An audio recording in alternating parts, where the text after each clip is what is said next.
Happy Father's Day.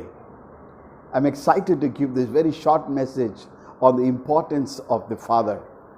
And I believe that this is one of the most important things that needs to be communicated on this Father's Day.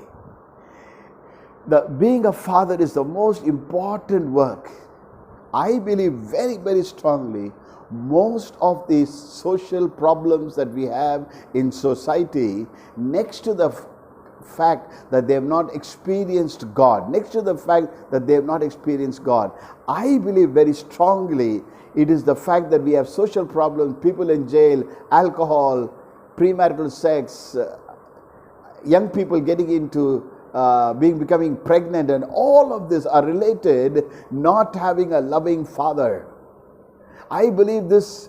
On this day, on Father's Day, as we celebrate, I cannot overly emphasize the role of the father. May I kindly, gently, strongly urge all fathers on this day to rededicate their lives to be a better father, to be a kind and a gentle, loving, encouraging, understanding, approving, building, restoring, and uplifting our children.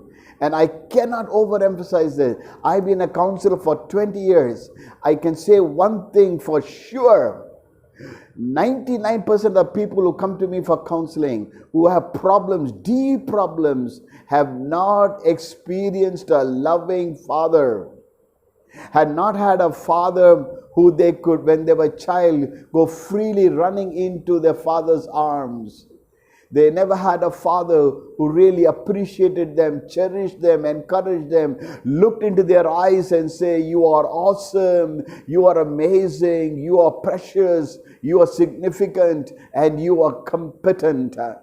I would say that 90% of I will lose my job as a counselor if we only had wonderful fathers who truly love their children, spend time with them, will joke with them, will play with them. Yes, of course, correct them, but 90% of the time will inspire them and believe in them and trust in them and laugh with them and joke with them and play with them and be their greatest encouragement. And if you and I as fathers fail to do that, they are going to fail in society. May I say this to fathers who have young girls? Please look at your daughter before it is too late. Look into her eyes and say, "You are awesome, you are beautiful, you are simply breathtaking." Please tell this to your daughters. If you don't tell it, I warn you this. Some Tom, Dick and Harry is going to come and tell your daughter, "I love you and you look beautiful." She will fall for the first man, irrespective of whether he is in drugs or alcohol or he has a horrible character and reputation. She's going to fall because that's going to be the first time that she heard a male look into her eyes and say, "You are beautiful and I love you." Fathers, please, I plead with you, don't fail in this one. May I say this to you, that in Colossians, if you have your Bibles, the verse in Colossians says this: "Fathers, do not make your children to anger. Don't expedite them. Do not let them lose their heart. Fathers, do not provoke your children to anger, so they will lose heart." Fathers, do not provoke your children. Doesn't mean you should not correct, but don't be a harsh, rude, indifferent, far away, unrelated, emotionally not available for your children, not there for your children. If you are not going to be for your children, I can guarantee you 90% of the time they're going to go astray. They're going to go into alcohol and drugs. May I say the same thing in the message in the Amplified Bible? Do not provoke your children, lest, listen to this, this is the list of things that will happen to your child, your children and my children, if we are not loving and kind. Yes, discipline. Yes, of course, discipline. But without love, without joy, without laughter, without playing with them, without comforting them, without encouraging them, without believing in them, without saying that you are simply awesome and I believe in you, in the failure of that, that is an abuse. It's Colossians chapter 3, and it says in verse 20, don't discourage your children by your anger, lest they become discouraged, sullen, morose, feel inferior, frustrated, and you break their spirit. Can you believe this? That when we don't have good fathers, you break their spirit? And if you have made them feel inferior, if you have made them sullen, if you have made them people who are broken in their spirit, it's going to be very hard. They can be restored, but it's going to be very hard. But you and I as fathers, if we can love our children, yes, correct them, definitely. But 98% love them, believe in them, look into their eyes and say, I believe you have an awesome future. I believe you're competent. I believe you're precious. And I believe I'm going to be there for you to see that you reach the goals and potential for which God created you. You know, the end of the way the Old Testament ends is very interesting. It ends with a curse. And it says the curse comes because the heart of the child is not restored to the father.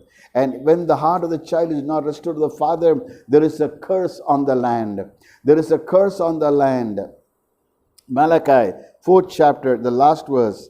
He will restore the hearts of the fathers to the children, and the hearts of the children to the fathers, so that I may not come and smite the land with a curse. Can you please note this? Fathers all over the world, I plead with you. If you are not there emotionally, psychologically, spiritually, physically with your touch and your love, if you are not there, you are bringing a curse not only on your child, but on society, and the whole world will be cursed because they didn't have an amazing father who loved them and guided them and protected them and showed them the right way. There are many statistics that I can give you, but I'll just give you one or two of them. Please, fathers, please listen to this. 95% of children who have behavioral problems come from fatherless homes.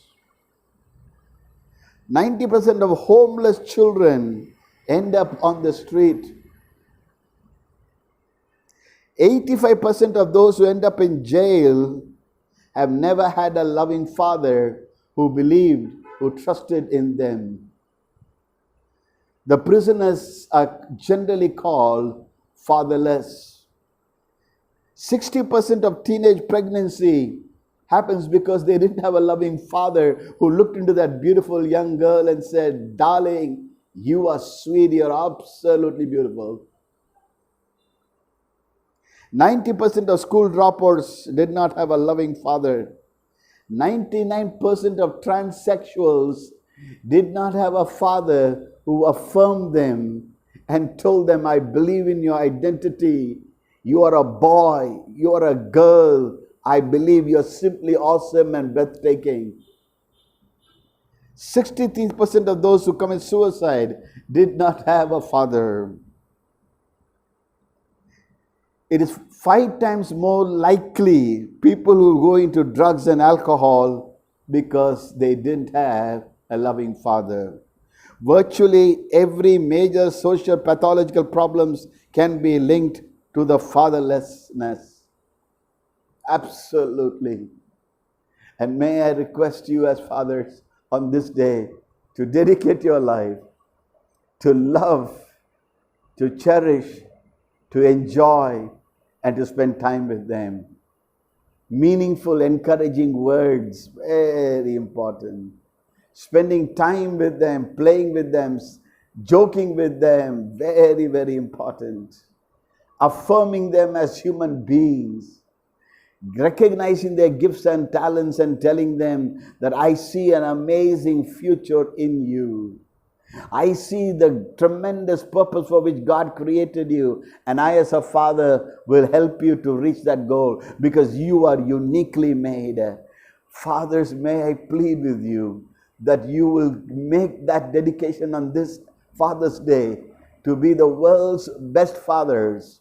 And if you are a world's best father, with the power of God, you can produce world's best sons and daughters. May God richly bless you. Thank you.